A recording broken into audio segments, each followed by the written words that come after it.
Afridi's coming round the wicket here. Fielder's out deep on the leg side in front of square. Big gap on the leg side, at least for a single. Here's Afridi, bowls, and Helm just works on the offside, actually, towards extra cover. Vince is right back on the 30-yard circle, happy to allow a single. Wonder, is there a little decision made as well here between Simpson and Helm, saying, well, actually, do you know what? If we're going to take a risk right now, maybe the man to take the risk is Helm. Because, again, if Simpson's there in the 19th, 20th over, Middlesex are going to be very close. So if one of them was to take on Afridi, would it be Helm, actually? In terms of, look, there's other batting to come that can support Simpson, and Simpson can try and see it home. But if you were to say, all right, go on, blast from now and see what can be done in the 18th and the 19th, maybe Helm's the man to go for it. Let's imagine if it's there, they'll have a go. But at the moment, Afridi's getting it up there. He's bowled him! Simpson goes for 48, and Afridi celebrates once more. He loves Middlesex. You might be able to sign him up next year. All his wickets so far in this competition, all 4 have come against Middlesex. 3 here this afternoon. And Simpson goes for 48. That's not taking anything away from the Hampshire wicketkeeper. He's played well, and he's given his side a chance here. Sign him up and not play him, just so he's not playing against Middlesex. Yeah, I mean, it was the ball we predicted, wasn't it? The Yorkers that he was going to go for. He's going to deliver the Yorkers and say, look, swing if you like, but if you miss, I hit. And that's what happened for John Simpson. He was looking to that onside, wasn't he? He was looking for a clip through mid-wickets, and he's played all around a full delivery. And 48 for him. I don't think he ever made it to 50 in the blast. He's been out a couple of times high in the 40s, but he hasn't made a 50 yet in the blast this season. And he won't make one now, indeed, the last game. But Captain Finn comes out to join Helm on 12, and there's no choice that Helm's the man to swing for those shots. And that's what I just felt, you know, if Helm was to fall swinging, then, you know, Simpson's still there. Pressure's still on Hampshire. Pressure swings massively back to Middlesex now.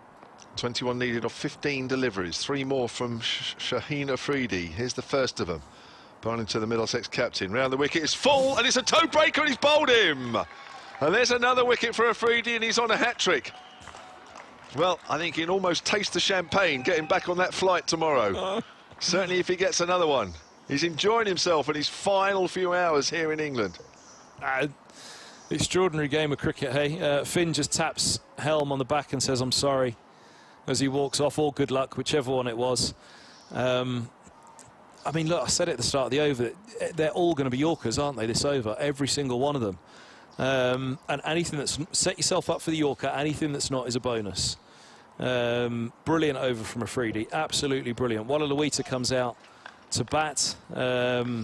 He knows one end of the bat from the other, but you remember that shot, his first in first-class cricket, his first innings. He walked down the wicket first ball and missed it, didn't he? Yes.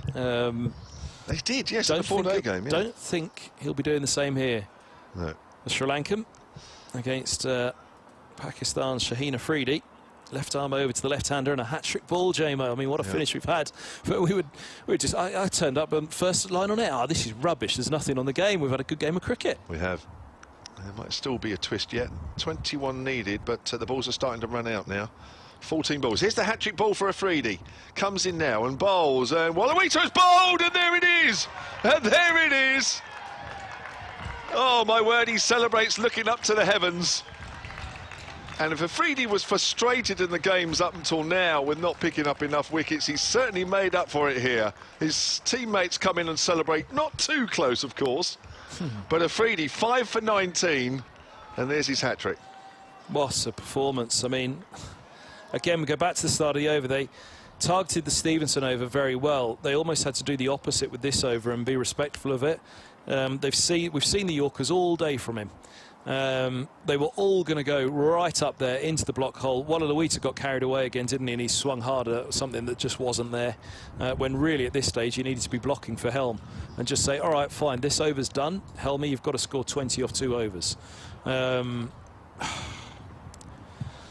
Yeah, it feels... I mean, look, it's brilliant. There's nothing riding on the game, but I'm sure the coach will have a lot to say to Middlesex about this over at the end of the match. Yep, 121 for 6 is suddenly 121 for 9. And Afridi is on for 4 in 4. He's still got another ball left of his final delivery in England.